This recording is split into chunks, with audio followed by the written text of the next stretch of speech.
Well, the ultimate downfall of leaders. In the last 24 hours, two leaders have seen their political careers come crashing down. Lalu Yadav, former Chief Minister of the Indian state of Bihar, and Nawaz Sharif in Pakistan. Their past caught up with them. Neck deep in corruption with complicity of family members. During the years in high offices, they focused on creating wealth in huge proportions using public wealth, and in fact, all of it did go unpunished till today. Now, both find themselves in a position from where there's virtually no turning back. In view of the recent developments, the message is clear. Corruption will not go unpunished. Now, is this the beginning of the end of corruption in politics in South Asia? Is it a start at least, or just two of the many cases to follow? We talk about that in just a few minutes, but first up, a look at this report. It's the story of two countries carved out of one, born within 24 hours of each other. The violence that preceded their freedom would later reflect in their polity, in a different avatar. While Pakistanis witnessed military coups, Indians were saddled with corrupt politicians and rampant nepotism. 70 years later, there are signs of intolerance. Intolerance towards dynasty, intolerance towards corruption.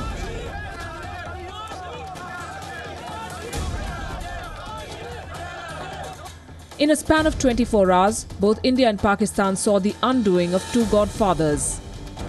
Pakistan's Nawaz Sharif and India's Lalu Yadav.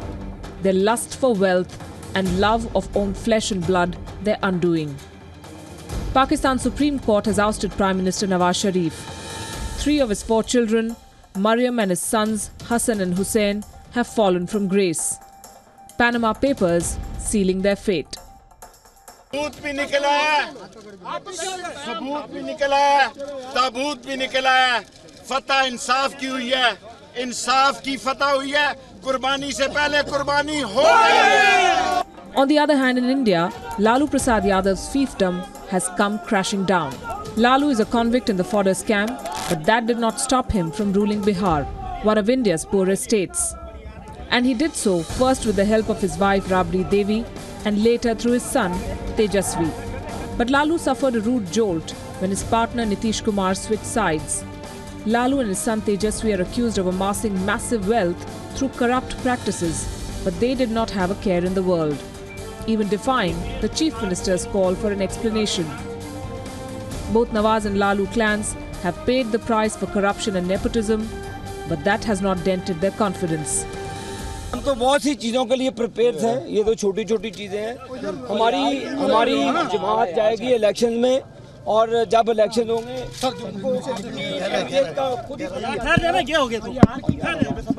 और हम इंशाल्लाह. All right, both these leaders seem still defiant. On the one hand, you heard statements from Lalu's camp. On the other, we see that Nawaz Sharif is now looking to put in his place his brother Shahbaz Sharif, thereby continuing with the dynasty politics. Joining me this evening on the show is Marvi Sirmad. She is a senior journalist joining me live from Pakistan. Anand Sahai is also a senior journalist. He is here live with me from New Delhi. Thanks both of you for joining me. Marvi, if I can start with you first. I mean, how do you look at the present situation? Here are these two leaders, one from India, one from Pakistan, talking specifically about Nawaz Sharif. I mean, it happens over the years, politicians, they become, they become so powerful that they forget everything. And just as we've seen in Nawaz Sharif's case, stashing away money, corruption charges, and they think they're going to get away with it. But this time, it seems that's not the case. Actually, thank you very much. But I think I can't speak about the case of Lalu ji, but as far as Nawaz Sharif is concerned, the entire case, the entire proceedings of the Supreme Court of Pakistan, followed by formation and this was more like a witch hunt than corruption proceedings. Because it seems that the decision was already made that he has to be disqualified. And then the court was seemingly hoping for for the pretext disqualifying, because if you look at the final verdict of the Supreme Court, no corruption charges have been framed there. I mean, the disqualification is not based on any of the original charge of corruption, of tax evasion, of living beyond means, as was in the investigation. All right. But the final verdict is about some technical error that he did while filing the nomination paper. Absolutely. Marvi, talking about technical errors, I think we'll have to reconnect with you on Skype over there, because I can hear just about 70% of what you're saying. But I got the whole point. Mr. Anand Sahai, getting you into the discussion, do you see this parallel that seems to exist, showing stark similarities? And these are just two cases that we brought to light because it happened one day after the other. But that's the case. If you're involved in corruption, you will be punished. Your career will not last forever.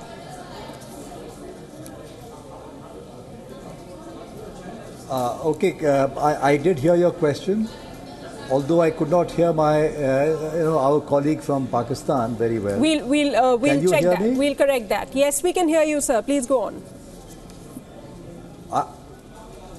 Okay.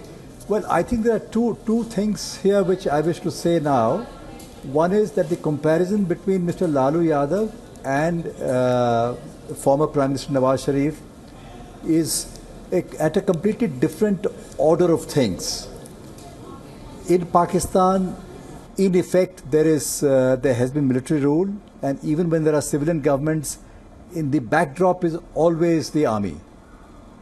And the whole thing appears to us here in India as having been orchestrated by the armed forces. And I do wish to note that Prime Minister Nawaz Sharif did not face a trial at all. Allegations were made in the context of the Panama Papers, and there was a joint investigation team, and the findings of that team were given out as judgments practically.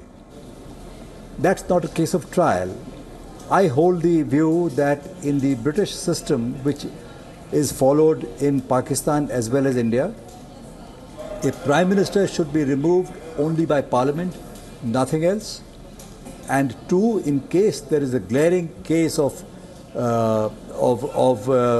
corruption or something very serious on the criminal side, then there must be an open, fair, transparent trial, which was missing.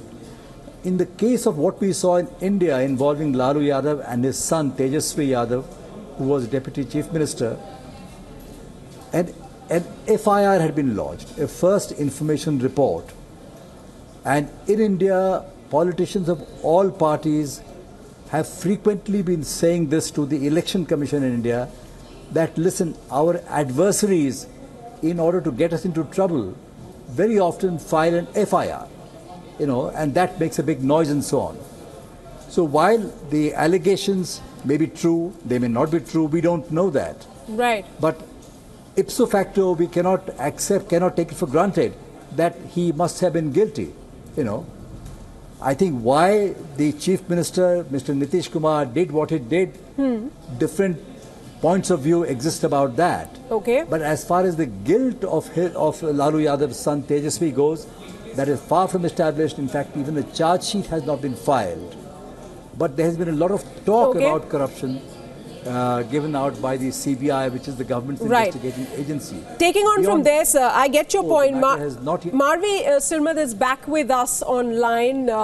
Marvi, if you can just, talk to us a little bit more about how the situation might not exactly be comparable at its very root, but it's quite evident that both these leaders are huge in their own right, both mired in controversy, in corruption charges, and both of their political career now stands at a point from where there is literally no point of return, so to speak. And Nawaz Sharif's, disqualification comes at a time when the country is facing, surge in militancy and brittle economy as well. So how justified is it for these leaders to, to come out and engage in corruption, misuse public money, so to speak? Thank you. But I think if we are talking about Nawaz Sharif, misuse of public money, misuse of public office was not even part of the entire judicial process. It was about money laundering. It was a white-collar crime, white-collar financial crime that he was accused of in the wake of the Panama Papers, in which his own name never figured. So I'm not saying that he is absolutely innocent. I think the entire political lot, whatever the party may be, are somehow are engaged in corruption, be it political corruption, the financial corruption, or the corruption of ideology. But in Pakistan's peculiar context, I would request you to kindly keep in mind that these corruption charges have been used against only the political parties and political leaders by the establishment and by the judiciary. Well, I have a rebuttal to that, but we'll have to wait for that. Just a few moments. Ms. Marvi Sirmat and Mr. Anand Sahai, do stay with me. Let's have a quick look for our viewers to show what are the charges against these two families. For instance, let's start with the Yadavs. Lalu Yadav, RJD chief, he was a former chief minister. He is accused of acquiring 3 acres of high-value premium land through a Benami company in exchange for favors. He made a deal giving hotels and other properties which belong to the railways. Those contracts he gave to these people in exchange of this high-value land at a high premium that he got. Then he fraudulently withdrew 37.7 crore rupees on fake fodder bills. In this fodder scam, in fact, Lalu Yadav was jailed for 5 years as well. His wife, Rabri Devi, she took over reins when he was in jail. She's the former Bihar Chief Minister, handed over the maintenance of 2 railway hotels, in fact, in various parts of the country, especially in Bihar. And she is alleged to have owned 18 flats in Patna. They amount to a total of 20 crore rupees. And she's also under the scanner for accepting land worth 30.8 lakhs in gift.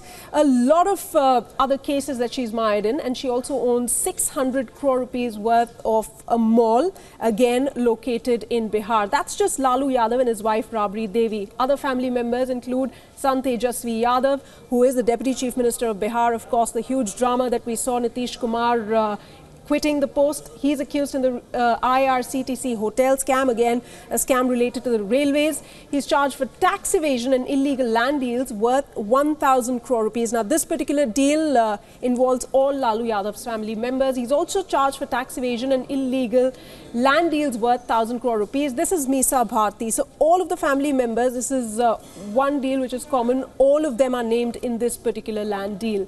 That's the story of the Yadavs. If we can now take a look at what are the charges against Nawaz Sharif and his family. We'll take a look at that in just a few moments. You have Nawaz Sharif, his daughter and his 2 sons Hassan and Hussein. The family is accused of having properties in London's posh area in Park Lane, and that's one of the main reasons in the JIT, which was being looked into, one of the deals. And they purchased this land in 1990s, and there has been no ownership post that. A lot of questions came up during the investigations. Where did the money come in? Why wasn't it transferred? 4 flats were purchased in the name of Nielsen and Nestle companies. These were the 2 companies on whose name these flats in London were purchased. And in fact, in this particular case, in the Panama leaks, all these Nawaz Sharif's family members are named. Though Nawaz Sharif, as Marvi was pointing out a short while ago, he hasn't been directly named. And also 8 offshore companies were linked to Nawaz Sharif. So these are the various deals which were under scanner as far as the JIT was concerned. And now the verdict is out. In fact, Marvi, coming back to you, talking about these different cases, what's the mood in Pakistan? Do they feel that justice has prevailed? Because a lot of people were very enthusiastic on the streets of Pakistan when this probe was going on, this 60-day probe. What's the sense that you get on the ground? Has justice prevailed? What do people think?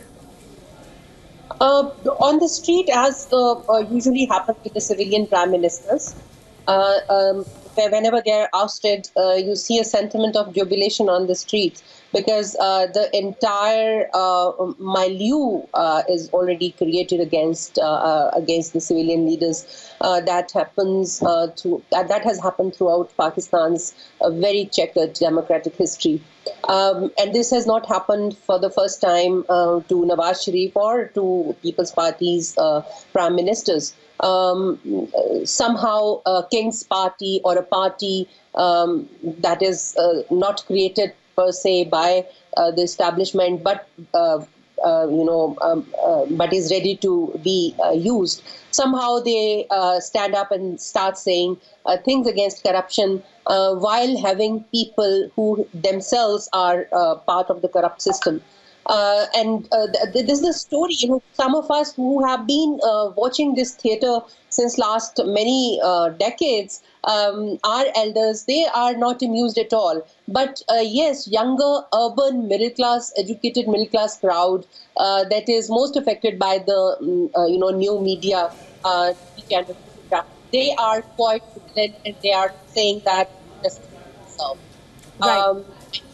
But as I said earlier, that I don't see the allegations that you just read out from the original petition.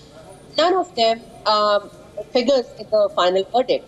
So that means that the verdict has already been decided. The entire proceeding was about just grouping on the corresponding anything that could Right. actually. Mr. Ahmed, it's quite clear now that Nawaz Sharif has been implicated, even though he wasn't directly named in the Panama Papers case, but in fact, now corruption isn't new. We've had previously in Pakistan as well. Asif Ali Zardari was sent to prison. There was Yusuf Raza Gilani, who was issued an arrest warrant at the time. But looking at this present situation, if you talk about dynasty and corruption, Shahbaz Sharif may very well take over reins from, Nawaz Sharif at this point. So where does this leave Pakistan in its quest or in its fight against corruption on the whole? Because this is not a fight against corruption at all. The corruption is not individuals. Corruption is in the colonial, non-democratic system, which lacks checks and balances, that lacks the mechanism to check the conflict of interest, that lacks the transparency, and that lacks the entire democratic transparent values. And that system is not being is not even part of the debate right now. Corruption has, although, been made the main excuse to topple the democratic government once again.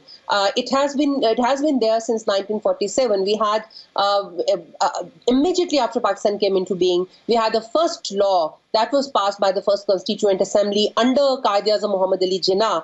That was on corruption, PECA 1947. In 1949, another law. In 1959, another law. In 1980s, other law. 1990s, another law. In 2000s, under Musharraf, another law. So we have had all these laws, but every time a new law came in, it was used against the politicians, the civilians who were in the opposition to the establishment.